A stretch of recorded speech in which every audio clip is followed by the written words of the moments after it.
How about some SEC versus ACC matchups for rivalry week 2023 college football? These annual games played every single year on this weekend. Clemson versus South Carolina, Georgia versus Georgia Tech, Florida versus FSU, Kentucky versus Louisville. The SEC took a beating in the non-con schedule over the first month of the season with some high-profile losses. Alabama losing to Texas, LSU losing to Texas A&M, LSU losing to Florida State, Texas A&M losing to Miami, South Carolina losing to North Carolina. Can the SEC make that up this weekend in rivalry week? Probably not. Probably not. Let's start with Clemson versus South Carolina. Home game for South Carolina. South Carolina beat Clemson last year. Other than those 2 points, it's hard to find a reason to pick South Carolina in this game. South Carolina has had a terrible year, a massive disappointment in year 3 under Shane Beamer. After to be fair, he overachieved his first 2 years. This has been underwhelming, to say the least, in year 3 for Shane Beamer. Spencer Rattler, I think, has had an okay year. I don't think it's a thing where you can kind of blame him. It's the pieces around him. Their offensive line has been really bad. They've had a hard time running the ball. They've been hit with the injury bug like everybody else has, and the defense has let them down multiple times over the course of the season. South Carolina did get a big win last week at home against Kentucky, though. You might say, well, it's not a very big win. At this point, any win South Carolina can get is a big win. Clemson, on the other hand, they started out the season rough. Blowout loss to Duke, lost to Florida State. Ended up losing 4 games. Couple of pretty good wins, though, here over the last month of the season, beating Notre Dame, beat North Carolina last week. So you can see a clear trajectory for Clemson over the course of this season, an upward trajectory. South Carolina kind of started bad. They didn't look great in the middle of the season. They don't look great now. I mean, a 17-14 win at home at night over Kentucky. Hard to find a reason to go with Carolina in this one. If Carolina's going to win this game, they're going to have to count on Clemson doing a lot of the things that they have done for a large portion of this season, honestly, that has cost them multiple games, primarily turnovers. Cade Klubnik has been a turnover machine. Will Shipley has had a hard time holding on the ball as well. In fact, Clemson has turned the ball over in every single game this season.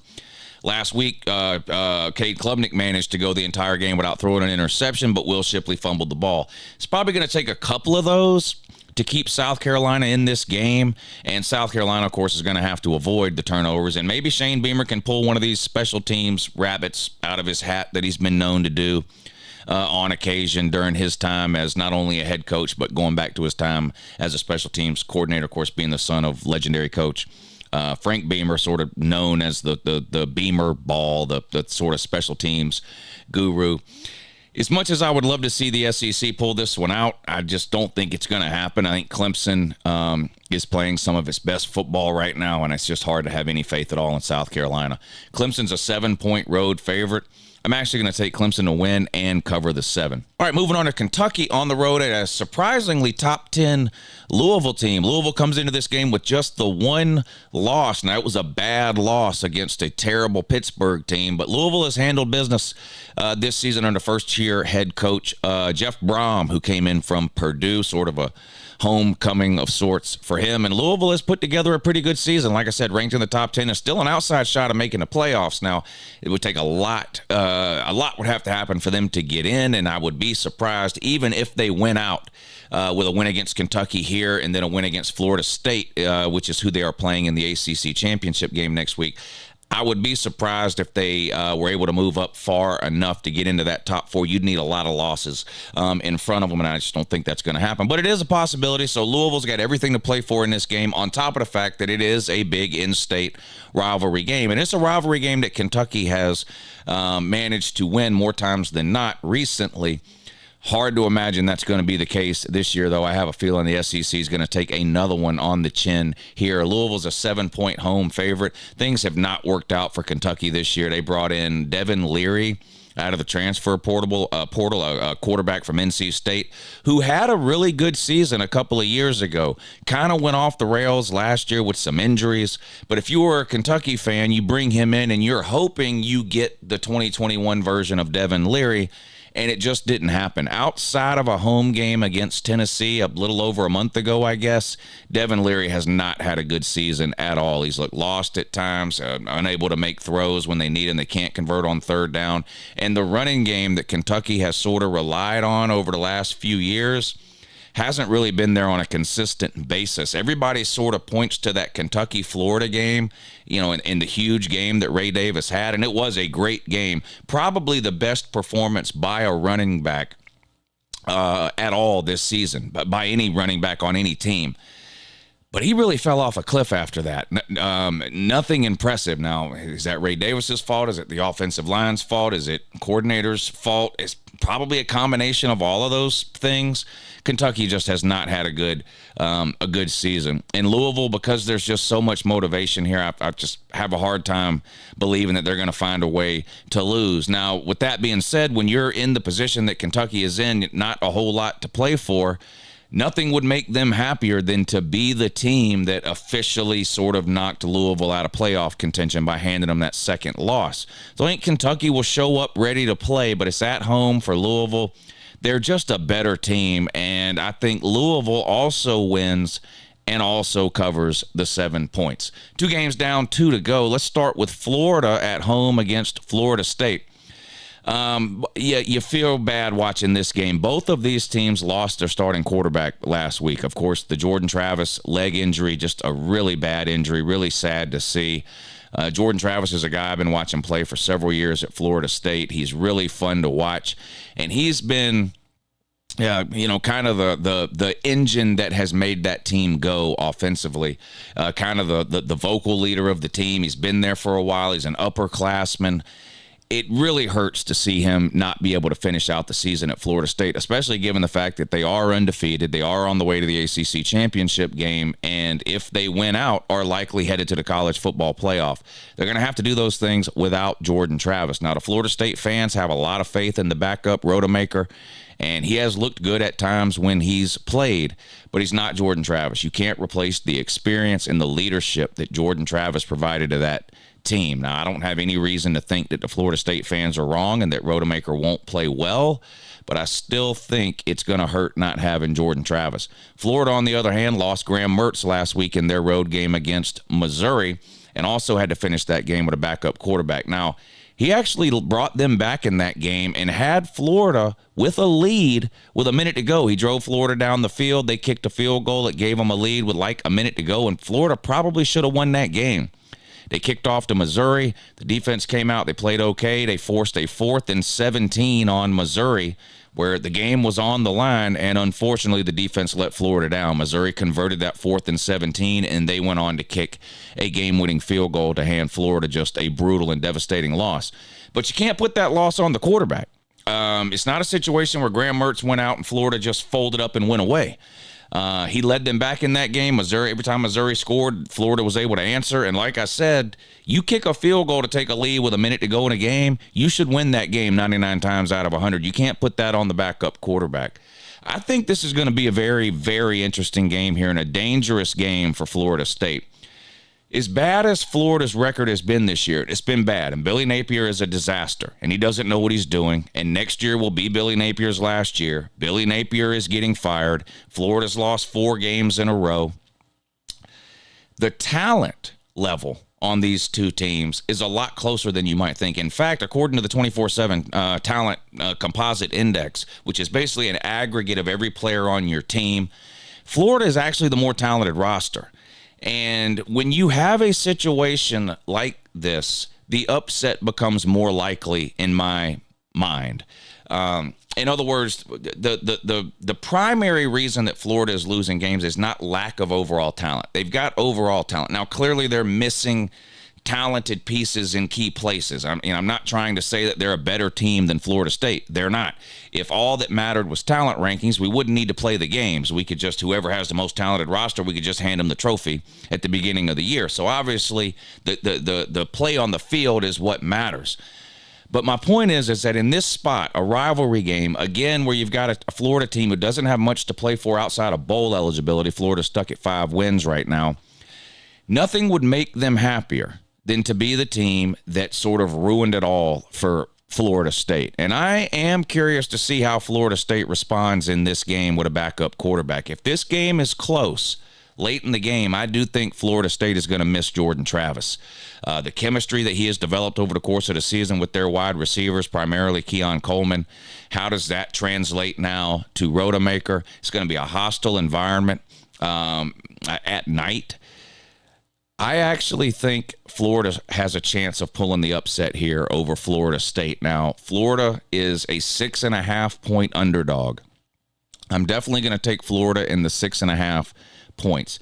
I haven't been all that high on Florida State really going back a month or so. In fact, I've already predicted them to lose to Louisville in the ACC title game about a month ago. So it's not necessarily just because of the Jordan Travis injury, although obviously that does not help.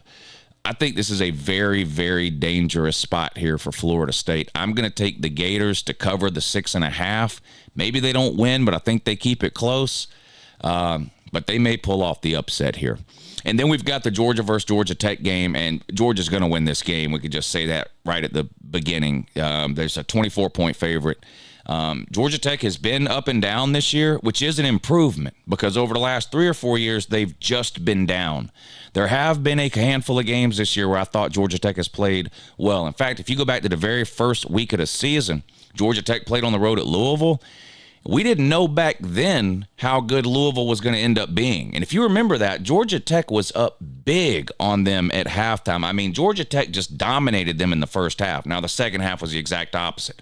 Georgia Tech couldn't get a first down, and Louisville went up and down the field, and Louisville ended up beating them. But Georgia Tech's had a couple of other good performances. They hung in there with Miami and ended up winning at the end. Now, that was because of a boneheaded coaching decision made by Miami and Mario Cristobal refusing to take a knee and fumbling, leading to a Georgia Tech game-winning touchdown. But even if Georgia Tech loses that game by a couple of points or whatever it was, that was still a good performance by Georgia Tech. You've got the North Carolina game. You've got several games you can point to for Georgia Tech, and you say, you know what, they played probably a little bit over their ceiling there. Now, they still have the occasional head scratcher. They lost to Bowling Green. They got absolutely demolished by Clemson. And Georgia is is much more talented than Clemson. They're a better team than Clemson. They're more talented. They're more well coached. And even though this game is a road game for Georgia in Atlanta, Georgia Tech has not beat Georgia in Atlanta since 1999.